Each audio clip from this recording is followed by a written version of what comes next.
یہ دنیا تو دھوکہ ہے، یہ دنیا بھی دھوکہ ہے، اور اس میں جو لوگ ہمارے دل کے بہت قریب ہوتے ہیں وہ بھی چھوڑ جائیں گے۔ جب قبر میں ہمیں دفنا دیا جائے گا تو یہ لوگ پیچھے پلٹ کر بھی نہیں دیکھیں گے، مٹی اوپر ڈال دینے کے بعد ہاتھ جھاڑ کر یہ لوگ بھی چلے جائیں گے۔ تو ہم کیوں خود کو اور اپنی نسلوں کو،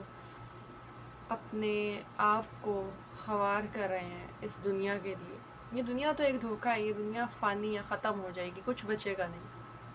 ہم آج یہ سب چیزیں بھول چکے ہیں، اور یہ جو لوگ ہمارے آج دل کے بہت قریب ہیں نا، اور جن سے ہم بہت محبتیں کرتے ہیں، جن کے لیے ہم کچھ بھی کرنے کے لیے تیار ہیں، یہ لوگ بھی ہمارے ساتھ دائمی رہنے والے نہیں ہیں۔ جبکہ اللہ نے ہمیں پیدا کیا، اور اللہ ہی ہمیں کہتا ہے کہ کوئی ہے مجھے پکارنے والا،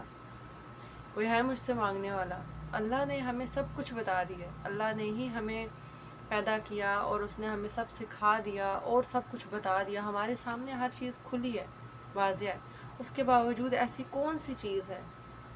جس نے ہمیں گمراہ کر دیا؟ ایسی کون سی چیز ہے جو ہمیں اللہ سے دور کر دیتی ہے؟ حضرت عائشہ سے ایک حدیث روایت ہے کہ اگر کوئی بندہ اللہ کو راضی کرتے کرتے انسانوں کو ناراض کر لیتا ہے، یعنی اللہ کی جو رضامندی کے لیے اگر اسے وہ لوگوں کی ناراضگی بھی مول لے لیتا ہے، تو پھر اللہ اسے کافی ہو جاتا ہے۔ یعنی پھر ان لوگوں کی تکالیف، ان لوگوں کی طرف سے آنے والے جو شر، ان لوگوں کی طرف سے آنے والی تکالیف وہ ہمیں نہیں چھو سکتی ہیں۔ کیوں؟ کیونکہ ہم نے تو اپنے مالک، اپنے خالق کے ساتھ لو لگا لیے، اس کے لیے ہی ہم سب کچھ کر رہے ہیں۔ اور اللہ کو راضی کرتے ہوئے اگر بندہ کسی کو ناراض بھی کر دیتا ہے نا، یعنی اس کے پیچھے مقصد کیا ہے کہ اسے اللہ کی رضامندگی چاہیے، تو اللہ تعالیٰ اس کو کافی ہو جاتا ہے۔ اللہ تعالیٰ اس کو ان کی طرف سے کوئی تکلیف نہیں پہنچنے دیتا۔ اور اگر کوئی شخص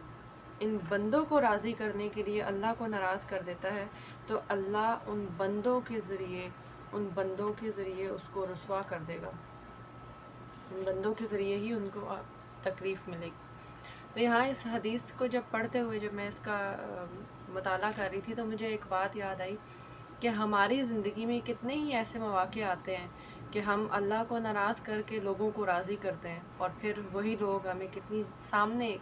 ہمیں ایسے مواقع نظر آتے ہیں کہ وہی لوگ پھر ہمیں رسوا کر دیتے ہیں، وہی لوگ ہمیں تکلیف دینے کا باعث بن جاتے ہیں۔ تو ہمارا کیا مقصد ہے کہ ہم اللہ کو راضی کریں۔ ہم نے کس کو راضی کرنا ہے؟ ہم نے صرف اور صرف اللہ کو راضی کرنا ہے۔ زندگی میں آنے والی خوشیوں میں بعض اوقات ہم اللہ کو ناراض کر کے اور لوگوں کی خوشی کے لیے اپنے وہ ایونٹس رکھتے ہیں جو کہ اللہ کو خوشی نہیں دیں گے۔ شاید تھوڑے وقت کے لیے لوگوں کو خوش کر دیں آپ سے، اور ہو سکتا ہے کہ آپ کے اس ایونٹ کے گزرنے کے بعد بھی وہ لوگ آپ کے بارے میں بیٹھے باتیں کر رہے ہوں۔ اور زندگی میں کتنی ہی دفعہ ہم لوگ رشتے بچانے کے لیے ہم سمجھتے ہیں کہ ہم اللہ کو ناراض کر دیں۔ ہم کیوں بھول گئے ہیں کہ یہ تمام چیزیں ہمیں اللہ نے ہی دی ہیں؟ ہمارے بہن بھائی، ہمارے عزیز و اقارب، ہمارے تمام رشتے جتنے بھی، چاہے اولاد ہی کیوں نہ ہو، اولاد کے لیے بھی اگر ہم اللہ کو ناراض کر رہے ہیں تو یہ بات صحیح نہیں ہے۔ بات سمجھنے کی یہ ہے کہ ہم اللہ تعالیٰ کو راضی کریں۔ زندگی میں جب بھی کوئی فیصلہ کرنے لگے ہیں، کوئی کام کرنے لگے ہیں، اس میں رضامندگی صرف اور صرف اللہ کی دیکھیں۔ یہ مت دیکھیں کہ فلاں کیا کہے گا۔ آج ڈاکٹر ذاکر نائک کی کسی چھوٹی سی بات، میں تو چھوٹی سی بات بولوں گی، چھوٹی سی بات کو پکڑ کر اس کو کتنا اچھالا جا رہا ہے، اور مجھے امید نہیں تھی کہ لوگ اس طرح سے کریں گے۔ اور بہت سے ایسے لوگوں کو میں نے دیکھا، پڑھے لکھے جرنلسٹ ہیں، اور ان کے منہ سے نکلتے الفاظ میری اس باتوں کو جب چھو رہے ہیں، اور میں سوچ رہی ہوں کہ یہ لوگ اس طرح کی بات کر رہے ہیں، تو انہوں نے، ڈاکٹر ذاکر نائک تو جو کام کر رہے ہیں نا، وہ صرف یہ دیکھ رہے ہیں کہ میں اللہ کی رضامندگی کے اوپر چل دوں۔ ان کو کوئی غرض نہیں ہے کہ آپ لوگ تھوڑی دیر کے لیے بات کریں گے، ان کے اوپر تنقید کریں گے، وہ کس پر نہیں ہوتی ہے۔ لیکن مجھے یہ برا لگا کہ ان کا فرسٹ ٹور کس قسم کا جا رہا ہے، ٹھیک ہے، اور یہ ہمارا چیک یہاں پہ کریں ہم لوگ کہ ہم ان کے ساتھ کیا رویہ اختیار کر رہے ہیں۔ اور جو لوگ اس قسم کی باتیں بول رہے ہیں، ابھی تو وہ اپنا ٹور مکمل کر کے گئے نہیں ہوں گے یہاں سے، تو کنٹروورسی پھیلا دی ہے۔ واپس آتے ہیں اپنے ٹاپک پہ کہ جو بھی کام آپ زندگی میں کر رہے ہیں، صرف ایک چیز یاد رکھیں کہ نہ مجھے یہ اولاد کام آئے گی اس وقت سب نے نفسی نفسی کرنا ہے، ہر جان بولے گی نفسی نفسی، اور نہ مجھے کوئی ایون میرے ماں باپ ہی نہیں کام آئیں گے۔ ہمیں اللہ تعالیٰ نے کہیں پر یہ نہیں کہا کہ ماں باپ کی بات اللہ کی بات کے آگے رکھ کر سنو، اولاد کی جو خدمت ہے، اولاد کی جو تم تربیت کرے وہ اللہ کی بات کے آگے رکھ کر تم کرو، نہیں۔ اللہ تعالیٰ کی جو اسلام ہے نا،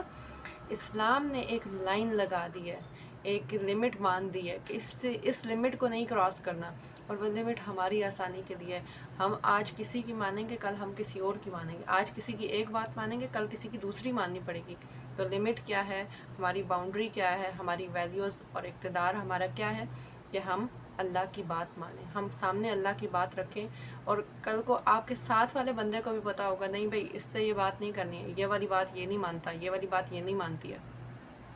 ایون تو بچوں کو بھی پتہ چل جاتا ہے، میری ابھی بیٹی بہت چھوٹی سی ہے، میں اس کے ساتھ کچھ چیزیں کرتی ہوں تو اس کو یہ بات سمجھ آ جاتی ہے، اچھا یہ والی بات ممی نہیں لے رہی ہے، ٹھیک ہے، یہ والی بات ممی ایکسیپٹ نہیں کر رہی۔ She is just only 15 month now, ٹھیک ہے، تو وہ ابھی صرف 15 مہینے کی ہوئی ہے، اور میں اکثر اس پہ کچھ چیزیں تجربہ کر کے سوچ رہی تھی، سبحان اللہ ہمیں یہ بات کیوں نہیں سمجھ آتی کہ ہم اپنے ویلیوز کلیئر کریں۔ ہماری ویلیو کیا ہے کہ ہم صرف اللہ کی بات مانیں گے، اور پھر اللہ ہمارے لیے کافی ہو جائے گا۔ ہو سکتا ہے کبھی کوئی آزمائشیں آئیں، لوگوں کی طرف سے آپ کو باتیں سننی پڑیں، کتنی دیر کے لیے، 1 دن کے لیے، 2 دن کے لیے، کتنے دن کے لیے، مہینے کے لیے، سال کے لیے تو کوئی نہیں سناتا آپ کو، سال کے لیے بھی سننی پڑی، اٹس اوکے۔ میں کچھ استاذ کو جانتی ہوں جو جب اسلام کے راستے پر آئے تب ان کی فیملی ان کے ساتھ نہیں تھی، لیکن الحمدللہ اب ان کی فیملی ان کے ساتھ ہے، ان کو بہت کچھ چھوڑنا پڑا،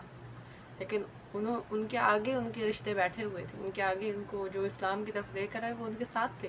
پھر کچھ عرصے بعد اللہ تعالیٰ نے ان کو یہ بھی توفیق دی کہ وہ اپنے جو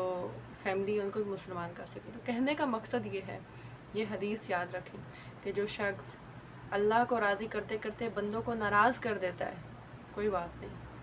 اللہ اس کو کافی ہو جائے گا، اور ان کی طرف سے کوئی تکلیف انسان کو نہیں چھوئے گی۔ اور دوسری بات یہ کہ پھر اللہ بھی ان لوگوں کے دلوں میں اس شخص کی محبت ڈال دیتا ہے۔ ایک اور حدیث میں آتا ہے کہ جب انسان اللہ کا ذکر کرتا ہے، اللہ سے محبت کرتا ہے، تو اللہ بھی اپنی محفل میں اس کا ذکر کرتا ہے، اور اللہ تعالیٰ ان لوگوں کو، فرشتوں کو بھی بولتا ہے کہ تم بھی اس سے محبت کرو، اور یہ پھر اسی طرح محبت پھیلتے پھیلتے زمین تک محبت آ جاتی ہے، اور لوگ بھی اس شخص سے محبت کرنے لگتے ہیں۔ تو ہمارا کوئی اور ٹھکانہ نہیں ہے کہ ہم کچھ بھی حاصل کرنا چاہتے ہیں تو ہمارا ٹھکانہ صرف اور صرف ایک ہے، اور وہ ہے اللہ اور اس کی رضامندگی۔ اور اسلام میں کوئی بھی چیز ہم خود سے ایڈ نہیں کر سکتے۔ ہم دیکھیں نا، آپ کرسچنس ہم سے زیادہ اگر ان کو دیکھا جائے، یہ جو ان کے فادرز ہوتے ہیں، بردر سسٹرز ہوتے ہیں، کچھ لوگ شادیاں بھی نہیں کرتے ہیں، ٹھیک ہے، لیکن وہ چیز جو اللہ تعالیٰ نے آپ کو بتا دی، آپ کی آسانی ہے، اس میں کوئی فائدہ نہیں ہے ایسی چیزیں کرنے کا جو اللہ کی ناراضگی بن رہی ہے اور ہم اپنی طرف سے سمجھ رہے ہیں بہت نیکی کا کام ہے، ایسی چیزیں کرنے کا بھی فائدہ نہیں ہے۔ تو اسلام وہی ہے جو اللہ اور اس کے رسول نے بتا دی ہے، اس کے علاوہ ہٹ کر ہم اپنی طرف سے کوئی چیز ایڈ نہیں کر سکتے، اور کوئی چیز اس میں سے کم نہیں کر سکتے، وہ چیز رد ہے۔ یہ بھی حدیث واضح ہے کہ کوئی جو شخص ایسی چیز کرے گا جو نیو ایڈیشن ہے، جو بدعت ہے، تو وہ رد ہے، صاف وہ چیزیں ہمیں پتہ ہیں۔ اور دین بہت آسان ہے، بہت سمپل ہے، بہت سمپل ہے۔ کبھی کبھی اندازہ ہوتا ہے جب لوگ آپ سے سوال کرتے ہیں، اچھا لوگوں کے ذہنوں میں یہ سوالات ہیں، جبکہ دین تو بہت سادہ ہے۔ اور میں خود بتاؤں، جب میں جہالیت کے ڈیز میں، جب میں مجھے بھی نہیں پتہ تھی چیزیں، میں سمجھتی تھی کہ بہت مشکل ہیں چیزیں، ٹھیک ہے، اور ابھی بھی میں نے بہت سے لوگوں کے منہ سے یہ بات سنی ہے کہ بندہ نا اس نالج کو حاصل ہی نہیں کرے پھر عمل کرنا پڑ جاتا ہے۔ ایسے نہیں ہے، آپ نہ بھی حاصل کریں، عمل وہی کرتے ہیں جو اللہ کو راضی کرنے والے ہیں۔ ناراضگی والے عمل کریں گے تو پھر اس کا نتیجہ بھی ناراضگی والا ہوگا۔ اللہ تعالیٰ ہمیں اللہ کی ناراضگی سے بچائے، اللہ تعالیٰ ہمیں وہ عمل کرنے کی توفیق عطا فرمائے جو اس کو راضی کرنے والے ہیں۔ اور بس ایک چیز لکھ لیں اپنے سامنے، ریمائنڈرز میں لکھ لیں کہ میں نے اللہ کو راضی کرنا ہے، اللہ کو راضی کر لیں، اس کے علاوہ ہمارے پاس کوئی جگہ نہیں ہے، کوئی ٹھکانہ نہیں ہے، کوئی جگہ نہیں ہے جہاں ہم جائیں، اور کوئی جگہ نہیں جہاں پہ ہم اپنی دل کی بات کہہ سکیں۔ یہ صرف اللہ ہی ہے جو ہماری سنتا ہے اور ہمارے دلوں کو تسلی دیتا ہے، دلوں کو تھامتا ہے،